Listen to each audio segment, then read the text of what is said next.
Huru ya Taifa ya Uchaguzi inaendelea na uboreshaji wa daftari la kudumu la wapiga kura.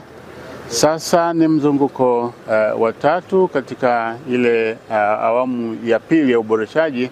Mzunguko huu unahusisha magereza ambapo tunaboresha daftari la kudumu la wapiga kura kwa wafungwa na mahabusu. Sheria baada ya kurekebishwa inahitaji kwamba sasa wafungwa wenye kifungo kisichozidi miezi 6 na mahabusu waruhusiwe kupiga kura.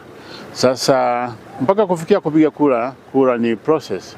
Tunachofanya sasa ni kuboresha na kuwaandikisha wengine wapya.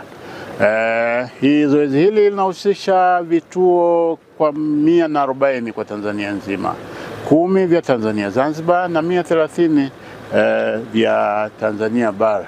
Jana nilitembelea magereza mkoa ya Kagera, gereza la Bukoba, nikaenda Muleba, nikaenda pia Biharamulo, alafu nikaja gereza la Chato kwa mkoa huu wa Geita, na pia gereza la Kahama, na pia gereza la Shinyanga.